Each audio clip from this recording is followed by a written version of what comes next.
本よ、これが映画だ。伊達じゃない。初めての方は初めまして、このチャンネルの案内役のレイムだよ。解説役のマリサだぜ。このチャンネル、ハルゼロレビューでは、ウプ主ハルゼロが愛してやまない作品の魅力を、私たちの掛け合いで、熱く、深く、時には偏屈に語っていく場所だよ。単なる感想じゃない。なぜ面白いのか、どこに魂が震えたのか、その構造を徹底的に解剖していくぜ。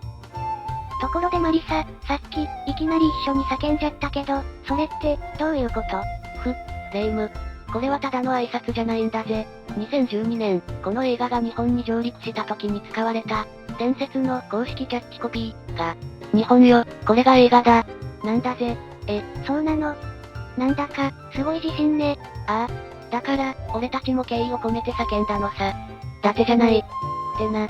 このキャッチコピーは、当時の日本映画界の興行収入で圧倒的な強さを見せていた海猿に、喧嘩を売れるほどの、本作の自信の表れだと評されているんだぜ。ところで、マリサ、一人でも最強のヒーローたちが、もしチームを組んだらどうなると思う？面白い質問だな、レイム。今日のテーマはまさにそれだ。ただ集まるだけじゃない、本当のチームが生まれる瞬間。今回のテーマは、これだ。アベンジャーズを解説するぜ。チームが生まれる瞬間？そうだ。今回は、なぜこの映画がただのヒーローのお祭りじゃないのか、その理由を徹底的に語っていくぜ。まずは簡単に、あらすじを教えてくれる？任せろ、地球征服を企む邪神ロキが、強大な軍隊を率いて地球に襲来する。その圧倒的な脅威に対抗するため、国際平和維持組織、シールドの長官、ニック・フューリーは、世界中に散らばるスーパーヒーローたちを集めて、最強のチームを結成しようとするんだ。アイアンマンに、キャプテンアメリカ、ソーニ・ハルク。考えただけでもワクワクするわね。ああ、その通りだぜ。トニー・スターク、スティーブ・ロジャース、ブルース・バナー博士、ナターシャ・ロマノフ、クリント・バートン、そしてアスガルドの戦士、そう。彼らがヒューリー長官によって集められた、映画版のオリジナル6と呼ばれる、アベンジャーズ、初期メンバーだ。だが、そう簡単にはいかない。あまりに強大な力と、違いすぎる信念を持った彼らは、最初は反発し合い、チームは空中分解寸前になってしまう。そんな中、ロキの軍勢が、ニューヨークの空にゲートを開き、地球への総攻撃が開始されるんだぜ。でもマリサ、ちょっと待って。そもそも、なんでソーヤロキは、あんなに簡単に地球に来られたのよ。マイティ、そう、の最後で、橋を壊してもう来られない、みたいな雰囲気だったじゃない。いいところに気づいたな、レイム。まあ、正直に言えば、それは、アメコミ映画のお約束というか、ご都合主義なんだがな。ご都合主義？ああ。だが、ハルゼロの分析によれば、これはただのご都合主義じゃない。むしろ、この説明不足こそが、後の MCU が抱えることになる、巨大な問題点の予兆だったのかもしれないんだぜ。どういうこと？アベンジャーズが大成功した結果、MCU はどんどん複雑化し、複数の作品を見ていることが前提の、内輪向けの展開が増えていく。この、マイティ、そう、のラストを半ば無視したような強引な展開は、その最初の兆候だった、というわけだ。それに、ロキ役のトム・ヒドルストンは、実は総役のオーディションで、最終候補まで残っていたんだ。マーベルの社長であるケビン・ファイギは、最初から彼をロキ役にすると決めていたんだが、兄の座を欲しがる弟という役にぴったりだと考えて、あえて総役のオーディションを受けさせたんだぜ。こういう裏話を知ると、演出へのこだわりが感じられるな。なるほど、ただのツッコミどころじゃなくて、シリーズ全体の未来を暗示していたのね。そして、ついにニューヨークでの最終決戦が始まるのよね。やっぱり、ヒーローたちが協力して戦うシーンは胸が熱くなるわ。ああ。だが、ハルゼロがこの映画で、最も魂を震わせたのは、ヒーローたちの華麗な連携アクションじゃないんだ。そうなの？じゃあ、どこなのよ？ゲートが開き、でかい宇宙船、リヴァイアさんが初めて姿を現した、あの瞬間だ。うわぁ、思い出しただけでもゾクゾクするわ。あんなのが出てきたら、もう勝てないって思っちゃうわよ。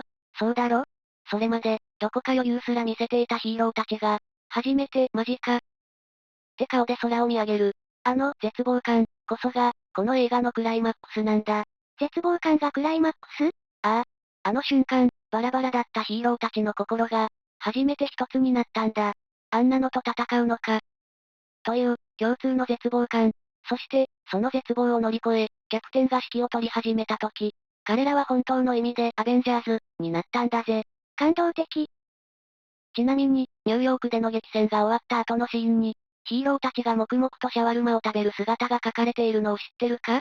あ、エンディングの後に、流れるシーンよね。これは、アクションシーンの合間に散りばめられていたユーモアが、この映画が、ただのヒーロー映画じゃない、ことを物語っているんだぜ。なるほど。ただヒーローが集まって敵を倒すだけじゃない。チームが一つになるまでの物語が、ちゃんと書かれていたのね。その通りだぜ。この映画は、MCU という巨大なサーガが、ここから本格的に始動したことを高らかに宣言した、まさに終結の物語なんだ。だからこんなに、私たちの心に深く刻まれているのね。ああ。MCU 作品はすべて同一の世界観で書かれており、全ストーリーの物語が繋がっているのが特徴だ。このアベンジャーズを作るために、マーベルは2005年頃から構想を練り始め、2008年のアイアンマンから3年かけて、5本の個別映画を公開するという、正気の沙汰ではない、努力をしてきたんだぜ。そして、フェーズ1からフェーズ3までの作品は、まとめてインフィニティサーガと呼ばれているんだ。王道でありながら、極上の完成度。これぞエンターテイメントね。それじゃあ今回はここまで、次回も、ゆっくりしていってねと、言いたいところだが、レイム、もう一つだけ、この映画の有名な、うんちく、を語ってもいいか？まだ何かあるの？ああ。ニューヨーク決戦の、あの伝説のワンカット。ヒーロー全員の見せ場を一つのカメラワークで繋いだ360度回転ショット、だ。あれこそ、監督のジョス・ウェドンの天才的な演出力を象徴するシーンなんだぜ。VFX アーティストもこの映画の制作に携わっており、そういった技術が、この壮大な映像を作り上げているんだ。あったあった、カメラがぐるーって回って、全員が戦ってるのが見えるのよね。そうだ。